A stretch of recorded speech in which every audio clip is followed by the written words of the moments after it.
This is a part 3 of a series, so if you haven't watched the other 2 parts, you can click the iCard, and we'll just continue on. We already covered most of the games, we only have 2 of them left. We'll be talking a bit more about the game's origins. So come up with this idea where you're a bat, and you just press space, and you get an echo. And as you can see, when it comes back to you, you can. These are like the points, which you can use like in a shop or whatever you wanted. And as you can see, if something comes across it, it disappears and then reappears if nothing is blocking its path. Also, this path has a really bad animation.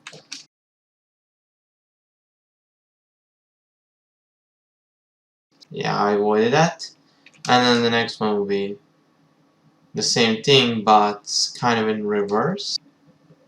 I can make this like a mobile game, like a quick, endless mobile game, if I really wanted to.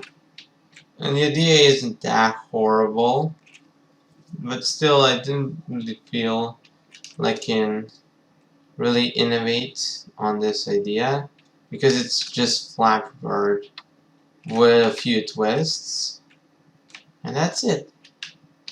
That's really all there is to it.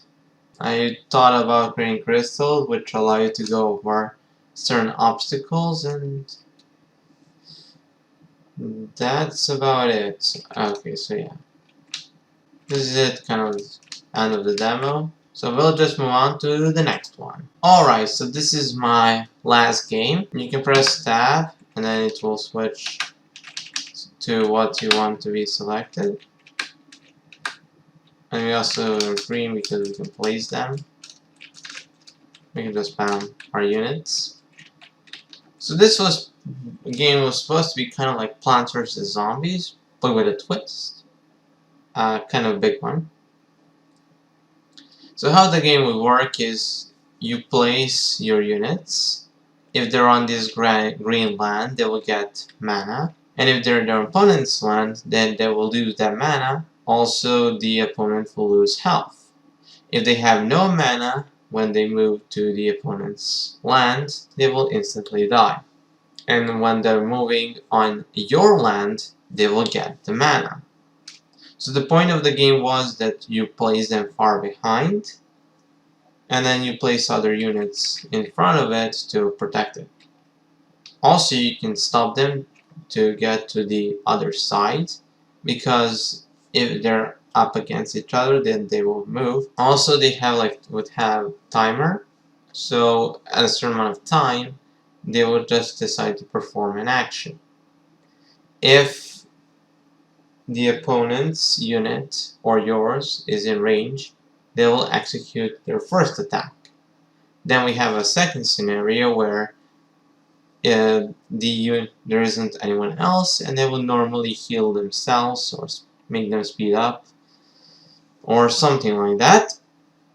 We have the third option where they're up against an enemy, in which case they won't move and they will do some basic attacks dealing damage to the enemy. And then there's the fourth one if they're up against their own ally, in which case they will just buff him up. And I thought, it's interesting.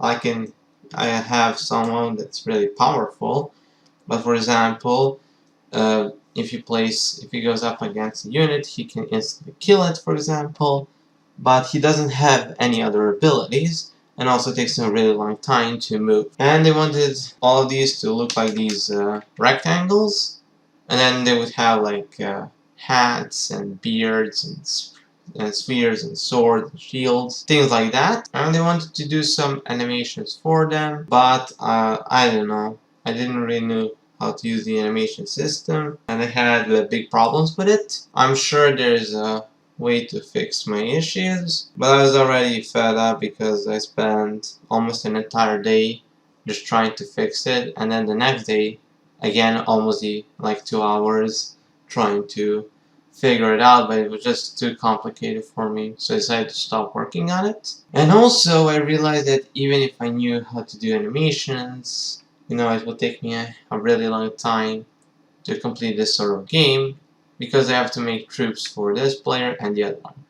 If you're wondering why it's not like all the other games where you use your mouse, and this one you're using keyboard, I wanted to make it so you can use your mouse or keyboard, because I also wanted to have like a player versus player mode. So the first player will use his mouse and the other one will use the arrow keys. And I thought that, the more complicated thing would be using the arrow keys, so I decided to work on it first, and while they're playing the adventure mode, you can choose between the arrow keys or the mouse. We have these health bars, which I guess it's cool. It also has the mana system. You can choose which ones you want.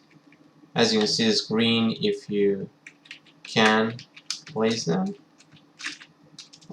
Each one has like a recharge timer and a cost, which you can't see.